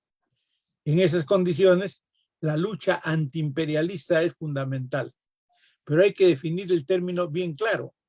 Aya de la Torre decía, nosotros somos revolucionarios porque somos antiimperialistas. Y Mariátegui le replicaba, nosotros somos revolucionarios porque somos socialistas. Y porque somos socialistas, también somos antiimperialistas. Es decir, el antiimperialismo nosotros lo vemos como parte de la lucha por el socialismo, no como un fin en sí mismo. Pero hay que levantar la bandera del antiimperialismo porque efectivamente en este momento, en este periodo, es una bandera esencial, es una bandera principal para los pueblos de nuestro continente. Gracias. Gustavo, muchísimas gracias. Me escriben gente que está observando el programa, que están bastante contentos de escuchar en esta plataforma dos voces desde dos sectores bastante distantes, pero unidos en las ideas, en un programa que da micrófonos para escuchar una perspectiva poco común en otros espacios, en otros programas, con análisis bastante agudo. Entonces reciban las felicitaciones de algunas personas que nos están escuchando. Con el mismo tema, escuchamos ahora a la compañera Geraldina. Adelante. Yo quiero agradecer a Gustavo porque honestamente no se tendría que poner otro análisis más, me parece completa. Y yo solo quiero decir otro elemento que es unificador de esta extrema derecha, es que la ideología, ¿no? de camuflaje, que es la misma. Por ejemplo, si estamos en la campaña electoral de Ecuador, pero lo mismo derechista, de extrema derecha, tiene un discurso que al mismo tiempo bolsonarista, que lo mismo que en Chile, que lo mismo que en Argentina, que lo mismo que Trump ha, digamos, inaugurado, ¿no? Que tiene esta operación de camuflaje ideológica en el centro, porque la gente que no sabe que los libertarianos no es lo mismo, no son lo mismo que los libertarios, puede confundirse e ir detrás de falsas banderas. Entonces, no ir a ver que este esquema ya ha fracasado todas las veces que han gobernado, porque el macrismo fracasó, porque Piñera fracasó, porque todas las veces que la derecha, porque Trump fracasó, porque todo Bolsonaro ni hablar en las cuestiones más importantes de la vida por la mayoría de los seres humanos. Pero la cosa paradójica es que son los jóvenes y son los proletarios que se van detrás de falsas banderas, porque no ha habido la claridad y no se ha construido, podemos decir, pues, también por lo que es de los países capitalistas, una mitopoiesis alternativa a la nuestra. Nosotros aquí en Europa vemos que los héroes burgueses son los que se han impuesto en estos años, ¿no? Porque no ha habido la posibilidad de hacer un balance de la tentativa revolucionaria que ha pasado y que fracasó, pero que ha dejado huella muy importante que se podría retomar en términos de claridad de los principios. Y estos héroes burgueses, ¿qué hacen? La apología de la legalidad burguesa, que te mata con la mano limpia porque te corta los derechos básicos, la dignidad, pero sobre todo que en el mismo tiempo que pretenden que los pueblos la fetichicen, ellos cuando no les sirve la pisotean.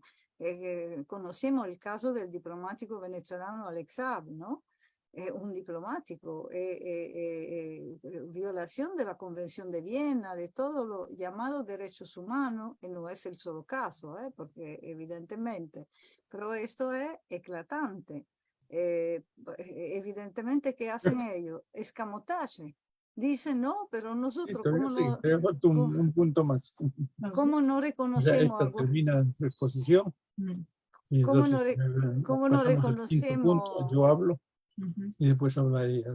Gustavo, tienes el micrófono encendido. Está hablando Geraldina. Adelante, Geraldina, siga. Ellos dicen, ¿cómo no reconocemos a Maduro como presidente? Reconocemos a un títere que nadie ha elegido, entonces usted no es diplomático y te podemos torturar, secuestrar, hacer como siempre hacen cuando hablan de los combatientes enemigos, ¿no? Como hicieron después del 11 de septiembre. Lástima que el pobre Alex Saab no estaba matando a nadie, solamente intentaba romper el asedio contra medidas coercitivas unilaterales ilegales. Entonces hay un cortocircuito en la relación entre legalidad burguesa y legitimidad de los derechos que ha explotado a nivel internacional. Esto es una de las razones por las cuales, en el mismo tiempo que se imponen estos héroes burgueses, sobre todo por lo que es de los países capitalistas, no olvidamos que en los países capitalistas que se decide el costo del trabajo, que se decide la herramienta con la cual se quiere que explotar a los pueblos del sur, robarle los recursos y todo, ¿no? Y al mismo tiempo te sacan la posibilidad que tú reivindica tu héroe, que tú reivindica tus mártires, sino haciendo la víctima. Todo el sistema es un tema de víctimas que meritan de ser considerados, de estar en la mesa buena, o víctimas que, como los palestinos, pues, tiene que ser masacrado por una política de los hechos cumplidos, que es la verdadera esencia de la legalidad burguesa, ¿no? Uno hace una cosa como los israelíes, ellos ocupan cuanto más territorio palestino y después nadie le dice nada, no importa que la ONU hace resoluciones de condena y todo eso, no sirve. No sirve porque la fuerza, que sea la fuerza del lawfare, o que sea la fuerza militar, o que sea la fuerza ideológica, esto es la arrogancia del imperialismo. Y frente a eso, si no asumimos que se tiene que luchar enfrentándose en todo los territorios con ellos, con el enemigo, llamándolo enemigo.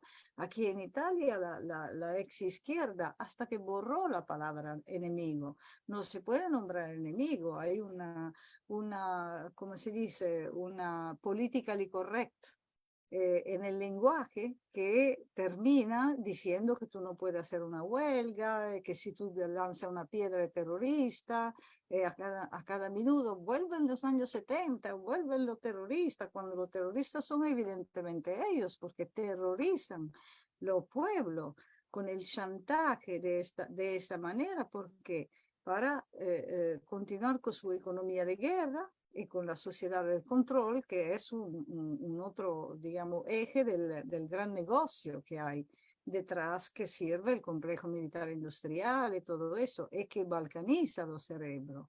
Pero esto es allanar el camino a la extrema derecha. Si uno no hace una barrera y no lo enfrentan con a todos los niveles, incluido la sátira, ¿no?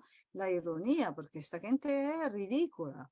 Pero con lo ridículo, Trump ha sido lo ridículo de lo ridículo, pero en final organizó el miedo, organizó el conspiracionismo, que son todas herramientas que se han impuesto en sustitución del análisis marxista de los hechos. Porque la historia como historia de la lucha de clase ha sido criminalizada, ha sido expulsada. En el mismo tiempo, por supuesto, se impuso la misma teoría que se utilizaba contra Lenin, el tren de Lenin. ¿Quién se acuerda de eso, no?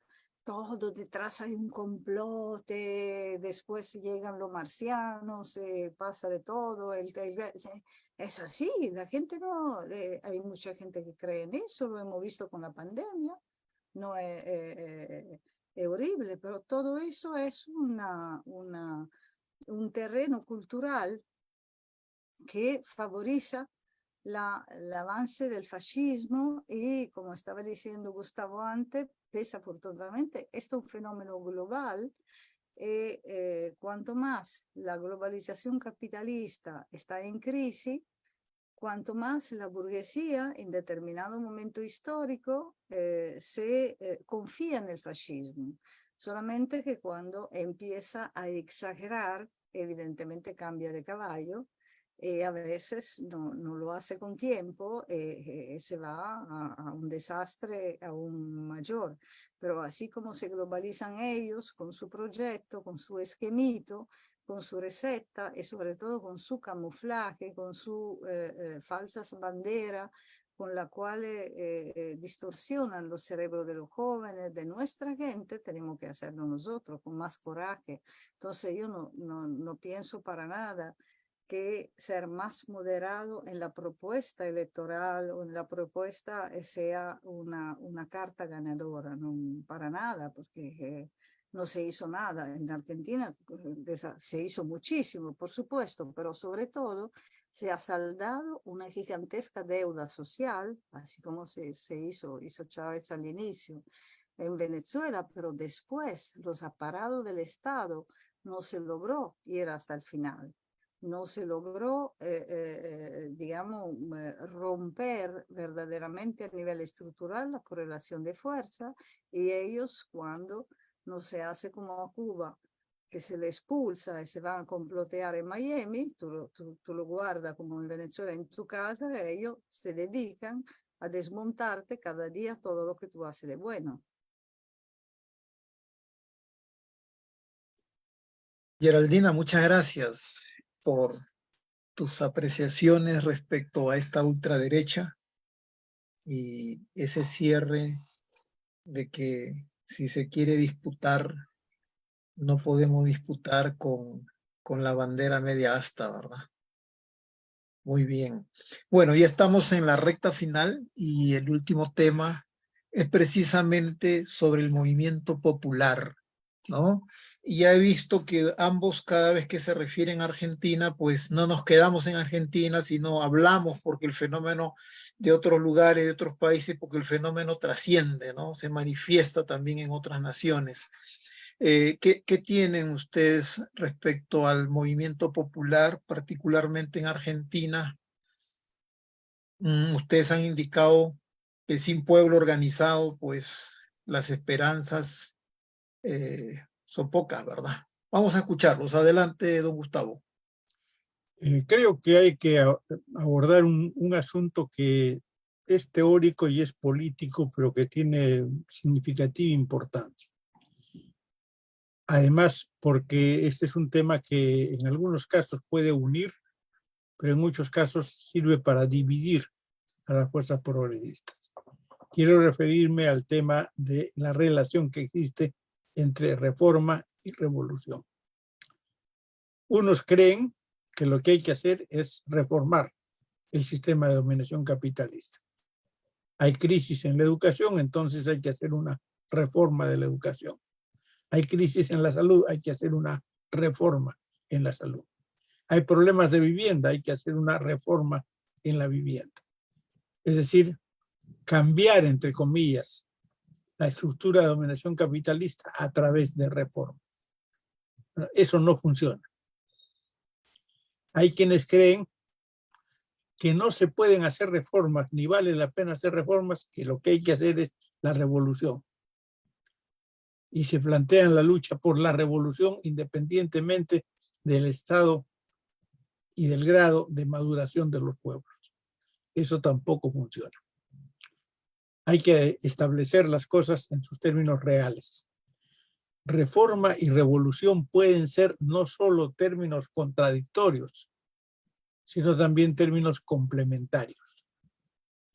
Es decir, se pueden hacer las reformas antes de una revolución, durante una revolución o después de una revolución.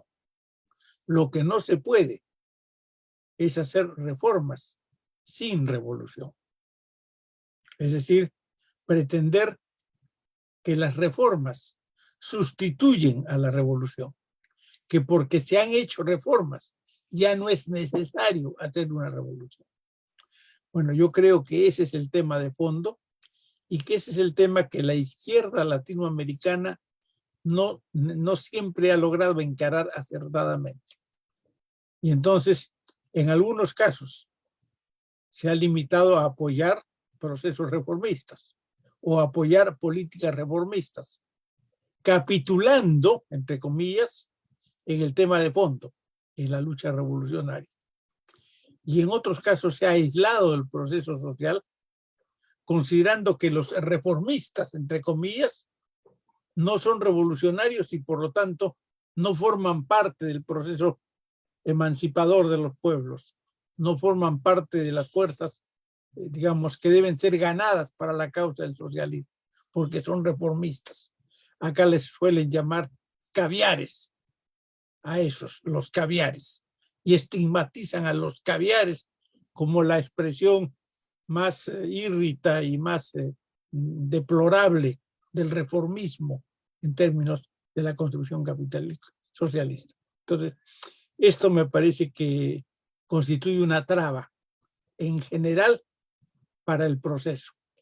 Pero en este proceso, yo creo que una forma de encarar esta traba es desarrollar la lucha ideológica, la batalla de ideas. Fidel nos habló de la batalla de ideas como la batalla principal en el siglo XXI. Ganar la conciencia de millones de personas para demostrarles que la razón está en manos de las fuerzas progresistas.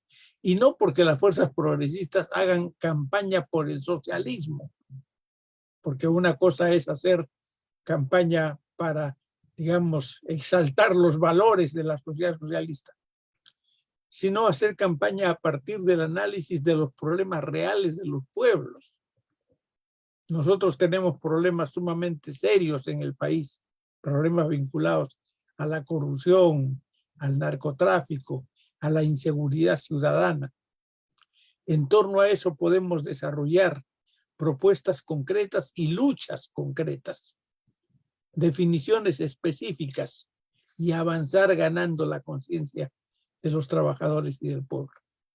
Pero si renunciamos a ese debate porque somos revolucionarios y por lo tanto no nos interesan esos temas, estamos dejando un espacio inmenso para que sobre esos temas teoricen los políticos burgueses o también los reformistas, que aprovechan ese tema para ya no hablar de la revolución, porque hay cosas más importantes que abordar en este periodo y que están vinculados a la lucha por la reforma.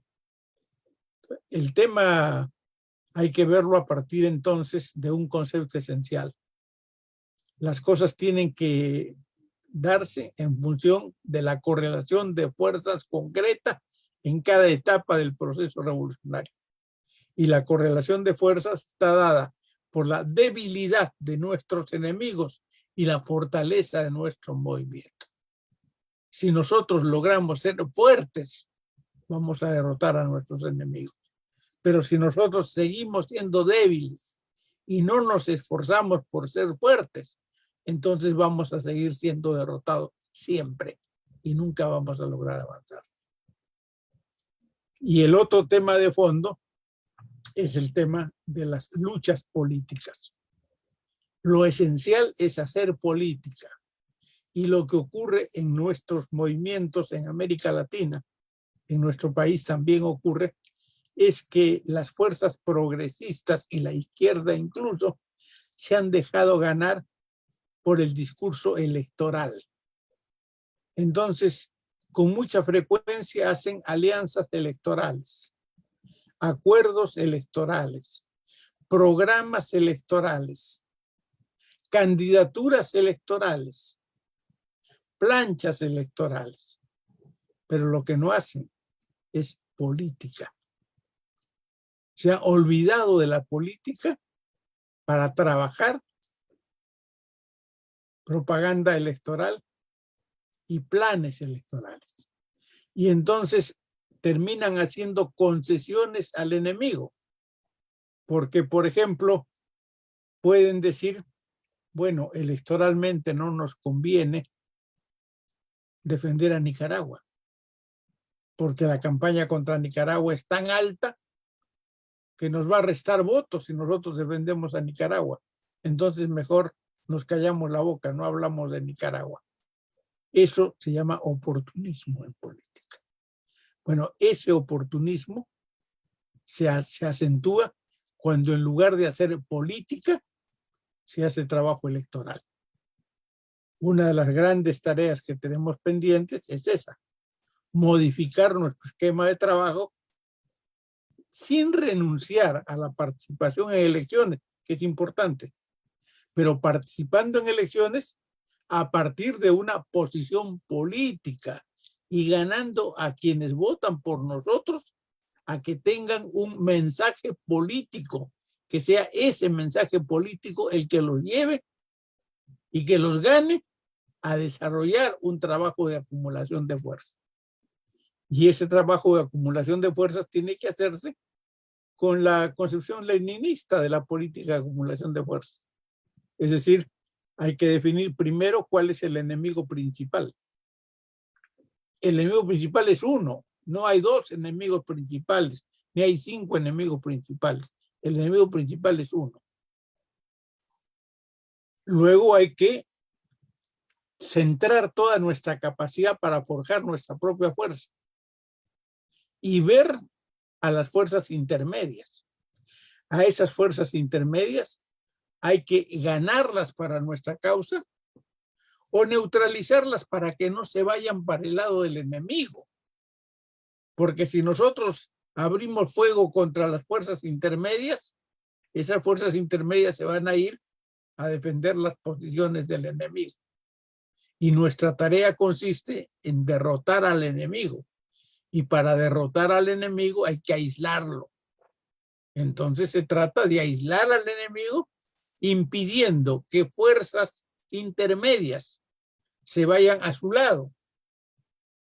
Si no quieren venir con nosotros, lamentablemente, eso puede ocurrir que no vengan, pero que no se vayan a ir al otro lado. Es muy importante tener siempre aliados. Nuestros aliados pueden ser incluso precarios, pueden ser incluso inconsistentes, pueden ser incluso transitorios, pero son aliados. Hay que asegurar una política que nos permita ganar aliados. No podemos partir de la idea de que los únicos revolucionarios somos nosotros y que nosotros somos los dueños de la verdad y por lo tanto somos los depositarios de un discurso que debe imponerse porque representamos la pureza del marxismo-leninismo o de la revolución social. No, acá no se trata de la pureza de nada. Se trata de una batalla política en la que hay que derrotar a los mayores enemigos de nuestro pueblo. Y para derrotarlos hay que ganar a nuestro lado a todas las fuerzas que sean susceptibles de ser unidas e impedir que el enemigo pueda accionar ganando o neutralizando a fuerzas que podrían venirse a nuestro lado o que en todo caso pueden permanecer indiferentes, pero no pasarse al lado del adversario. Eso creo que son asuntos fundamentales que hay que ver. Gracias. Muchas gracias, Gustavo. Vamos a darle la palabra a Geraldina. En 5 minutos tenemos que cerrar el programa por efecto de transmisión en la radio. Entonces, tiene usted la palabra, Geraldina. Sí, muy rápido. En el panorama electoral, por supuesto, lo que está diciendo es un temón, lo que está diciendo Gustavo, la relación entre reforma y revolución, todo eso, por supuesto, a nivel de la metodología se tiene que ver con el análisis concreto de la situación concreta, pero también en la base de un programa donde los principios tienen que ser, digamos, reflejos en la actividad que uno hace. Entonces, por supuesto, no hacer como desafortunadamente pasa, sobre todo en Europa, donde el tema electoral es el tema principal, se olvida que si el pueblo no te conoce, uno te reconoce por una lucha de clase consecuente, como hace para votarte. Entonces, un poco un cortocircuito que hay ahí. Vemos también que si la correlación de fuerza, las alianzas, no son dictadas para la movilización popular organizada y consciente que sí puede hacer alianza. Esto produce una propuesta a rebajo, ¿no? Por ejemplo, en la primaria argentina pasó Massa, el compañero Grabois, como se dice, que es el candidato de los movimientos populares, ha totalizado un 6%. Pero estos 6% no corresponde a la fuerza muy grande que tienen los movimientos populares argentinos y a su madurez. Por ejemplo,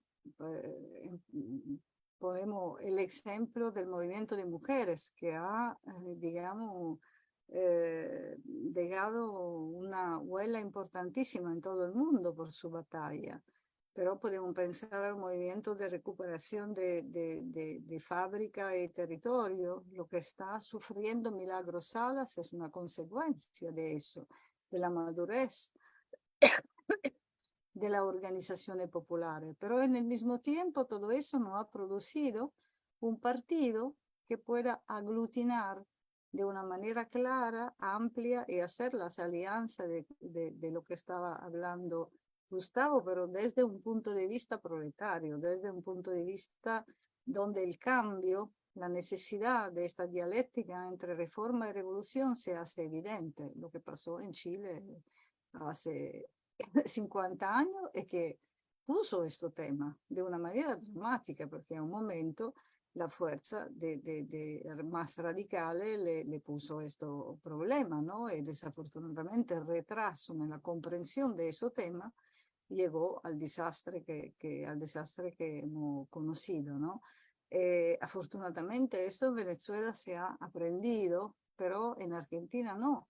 Pero lo que, digamos, con respecto a los movimientos populares, yo veo una gran contradicción, una gran diferencia entre la madurez de los movimientos populares que tienen gran consenso también, pero que no han logrado reflejarse a nivel de poder, porque tomamos un ejemplo, si tú ocupas una fábrica, si tú haces un grande avance en los medios comunitarios, pero no hay no solamente una ley, no hay un gobierno que respalde todo eso, si cambia el gobierno, todo eso se va a volver atrás. Muchas gracias, muchas gracias. Hay mucho para hablar. Adelante, Dayana.